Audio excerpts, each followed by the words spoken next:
Hasta ahora hemos hablado de la contaminación por partículas sólidas, ya sea propias del ambiente, como son fibras sintéticas, celulósicas, propias del agua de refrigeración, como puede ser los granos de arena o silicatos presentes en el agua de refrigeración, o bien partículas metálicas propias del desgaste que se produce por los fenómenos de abrasión como hemos visto.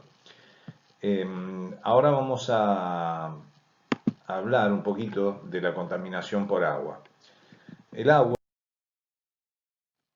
en esta tabla podemos ver cómo es, digamos, la relación que existe entre la posibilidad de oxidación de un aceite respecto de cómo varía el índice de acidez. El índice de acidez significa que ese aceite, al ser ácido, tiene mayor probabilidad de corroer las superficies internas de cañerías, actuadores o por donde pase. Fíjense que los catalizadores pueden ser, en este caso, digamos, materiales que no producen oxidación, en este segundo caso el hierro y en el tercer caso el cobre. Si tienen agua, si no tienen agua, si tienen agua y la cantidad de horas, la cantidad de tiempo que permanecen en contacto y cómo varía ese índice de acidez en función del material, en función del tiempo de contacto y en función de la presencia o no del agua. Este es un gráfico parecido, donde lo que aquí tenemos, esta curva, es el aumento, digamos, el aumento de la acidez en un fluido limpio y seco, o sea, sin partículas. ¿Por qué? Porque las partículas, si son metálicas, también pueden generar una autogeneración de óxidos, ¿no?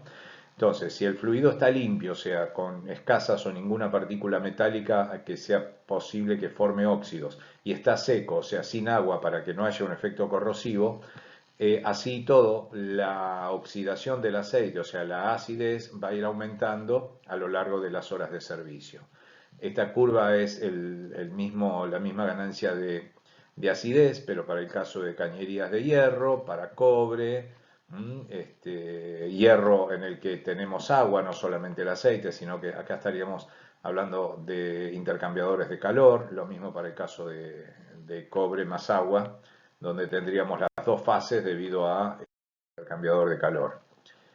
En un lubricante típico SAE 20, con su viscosidad SAE 20, la concentración de agua y la relación de vida se pueden leer de la siguiente manera. Fíjense que si yo tengo un fluido con 100 partes por millón, que podría ser una dilución importante pero no significativa, y yo considero que la relación de vida acá es 1, o sea, es el valor que tomo de referencia.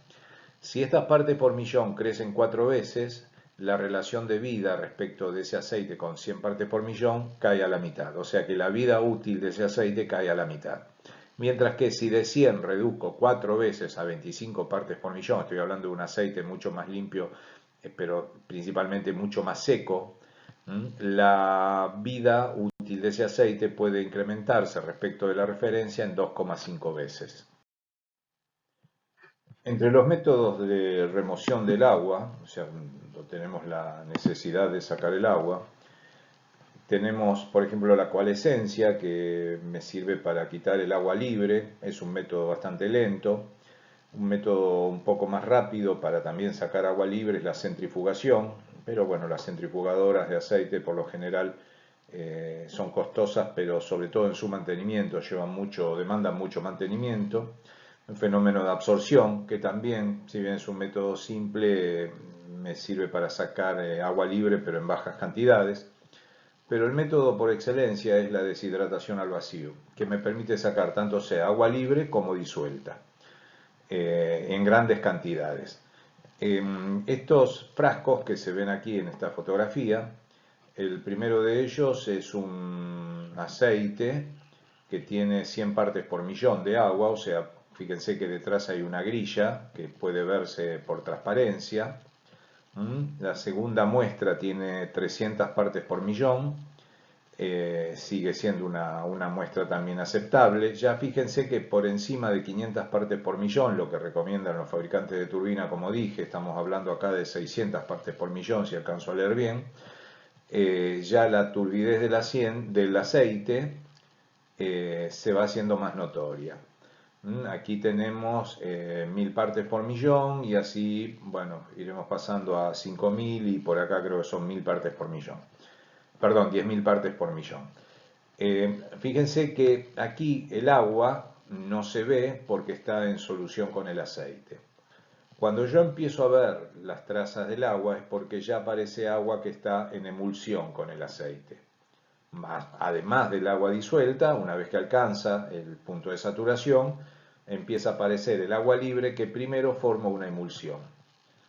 O sea, esa emulsión va incrementándose hasta determinado momento que esa emulsión produce este cambio de color que vemos en el aceite. Si esta muestra la viéramos de cerca, veríamos pequeñas microscópicas burbujitas, pequeñas burbujitas de aire. Y si es cualquiera de estas muestras, de estas dos muestras, la dejamos estacionada en un lugar y vamos a las pocas horas, vamos a encontrar que en el fondo podemos llegar a tener una capa considerable de un par de centímetros de agua limpia prácticamente que digamos, se decantó. Este es un equipo que sirve para deshidratar el aceite y es el utilizado para el secado de aceites al vacío. Este equipo consta de un equipo de bombeo, filtros en la admisión de la bomba. Estos filtros, siempre que ustedes ven filtros en la aspiración de una bomba, esos filtros no son para filtrar partículas.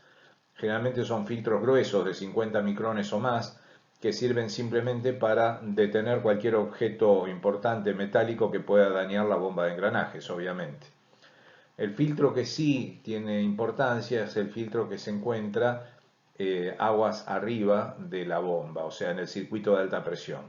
Porque si yo tengo una filtración fina, la única manera de mover el aceite por ahí es a través de la alta presión de la bomba. Entonces, estos equipos lo que hacen por un lado es filtrar el aceite para bajarle la cantidad de partículas sólidas, como hemos visto antes cuando hablamos de contaminantes sólidos, y tienen una cámara de vacío en la cual al aceite primero se lo calienta por el paso en el paso por un calefactor.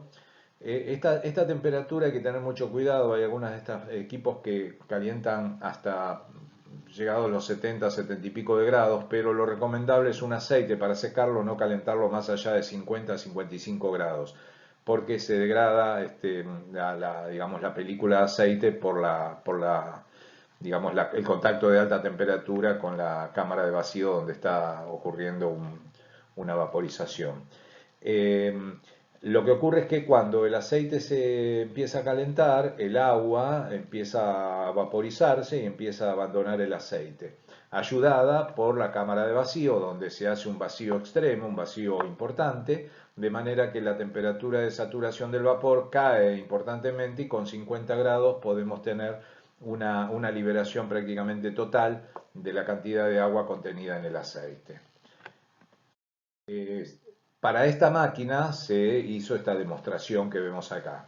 Por ejemplo, un aceite en condición inicial con una emulsión importante de 8650 partes por millón de agua y un código de limpieza, o sea, esto me dice que estoy teniendo partículas sólidas, un código 222016, o sea, un aceite muy sucio, y pasándolo por este equipo de filtración y secado, al cabo de una hora la cantidad de partículas bajan a 1200, perdón, la cantidad de agua baja a 1240 partes por millón, el código mejora hasta un 16, 14, 11, al cabo de 135 minutos la cantidad de agua es 466 partes por millón, ya es un aceite que es totalmente usable y un código más que aceptable 14, 13, 11.